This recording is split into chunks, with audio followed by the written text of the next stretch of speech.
The nation's top auto workers union vowing to strike if they don't reach a contract agreement with the big three automakers by next week. That's right. The clock is ticking. Meanwhile, President Biden downplaying the threat, which could cost our economy billions of dollars in just a few days if they do walk out. Jackie Heinrich is live at the White House with more. Hey, Jackie. Hey, good morning, guys. A strike could happen in 9 days if the United Auto Workers Union does not reach a new 4-year contract deal that includes a number of steep demands, including a 46% pay raise, a weekly 40-hour paycheck for 32 hours worked, and also restored pensions. And these are demands that the big three auto workers are calling unrealistic, citing competition from foreign automakers and also from Tesla. But the president says he's not worried at all. Mr. President, are you worried about an auto strike?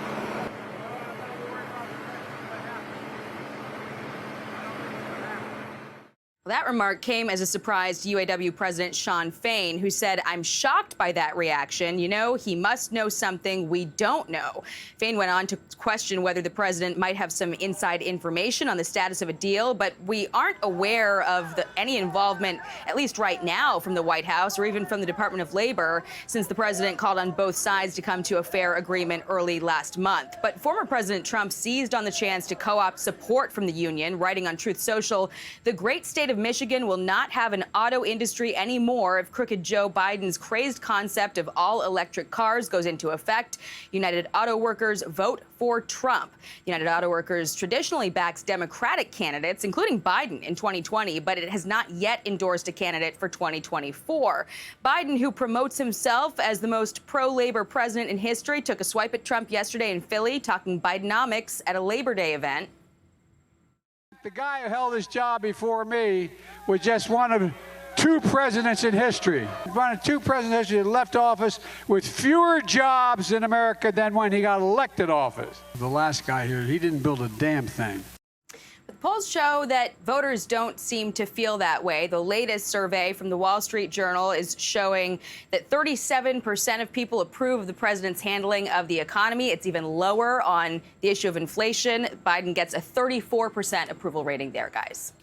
And Jackie, the president yesterday said 2 things that we still don't understand. He said regarding President Xi, even though he's not going to the G20, he said, well, I'm going to see him anyway. And then he said, and I don't think there's going to be a strike.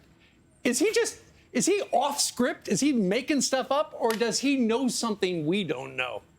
Well, if I had the answer to that, I might have a crystal ball in my hand. The president has said on the issue of meeting with Xi Jinping that he will be talking to him soon. He might meet with him in Hanoi after the president leaves India and goes to Vietnam. We don't know, though. And on the issue of the strike, we know that Biden met with Shawn Fain. I believe it was in July or maybe it was in early August. The United Auto Workers wanted to brief senior staff at the White House about what they were asking for. And then the latest that we got from the White House was just they're calling on both sides to come to an agreement. We don't know the level of involvement there. And remember, the Labor Department still has an acting secretary. Julie Su has not been confirmed, and the White House plans to keep her there indefinitely. So not a whole lot of information that's new on this issue, guys. Well, they kind of have to say that, don't they? I mean, the president has to be optimistic and say, no, there's not going to be a strike, because he knows that would be a disaster. And then if they want leverage, the union guy, Mr. Fain, has to say, no, there will be a strike. Does he know something we don't know? If we don't get these 3 things, then there will be a strike.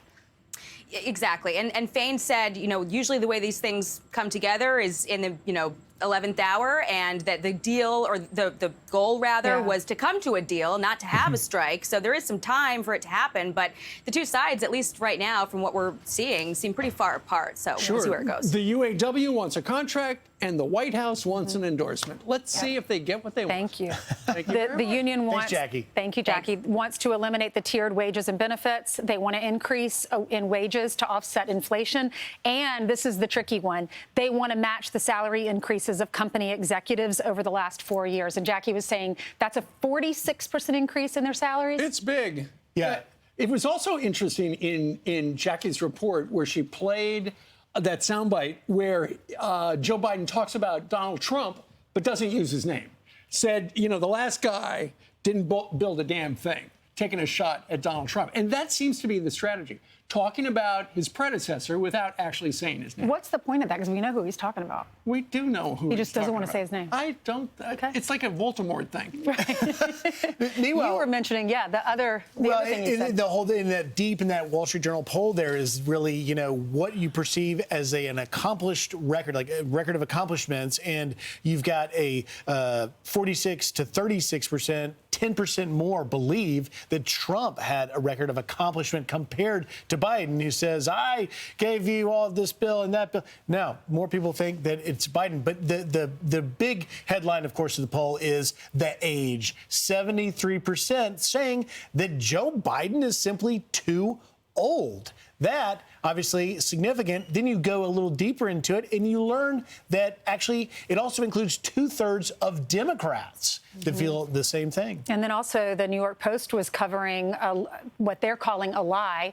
If you look at the front of the New York Post this morning, it says LIBOR Day instead of obviously Labor Day, because he was out there in Philadelphia yesterday at the Tri-State Labor Day Parade, and he was boasting about cutting the deficit. He said the federal budget deficit he cut by $1.7 trillion, but then the fact checkers are saying the opposite. They say new reports are predicting that the federal deficit will roughly double this year. The fiscal year ends at the end of this month, and they say it will be up, the deficit, $2 trillion. Sure. And so while the president says, I don't think there's going to be a strike, he and the United Auto Workers are having currently kind of a tortured relationship, because he expected their endorsement a while back because he's already gotten a bunch of labor to line up behind him. But they are hacked off because the administration is pumping a lot of tax money into non-union electrical vehicle suppliers and stuff like that. So it's like, hey, Mr. President, why don't you put those tax dollars into the big three auto companies rather than those cars that nobody wants to drive? Well, and we're going to find out very soon about whether or not he's taking Fain, the head of the UAW, for granted, because that seems to be his reaction. Like, hey, wait, hold on. I don't know anything about this being, strike not happening. We're in it for whatever. But again, the age thing is so significant, and yet, whether he's out there saying things that don't quite add up, because we don't know why he's saying it, but then the age thing he's embracing and trying to give it some spin. Here's the latest example of when he was in Philadelphia, he joked about his age. I'm going to be 89. You're going to be 90.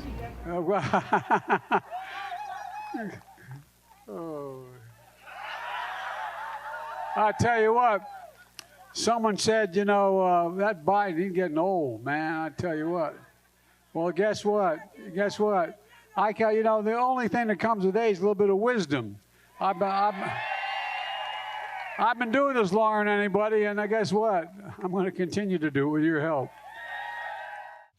Well, for him to address that yesterday, obviously, the criticism is getting under his skin, and particularly with that poll. He also yesterday, I believe it was yesterday, was talking about how, I'm not on vacation when I'm in my place in Delaware because the other house is being worked on and the Secret Service, blah, blah, blah, blah, blah. It's like, what is he talking about?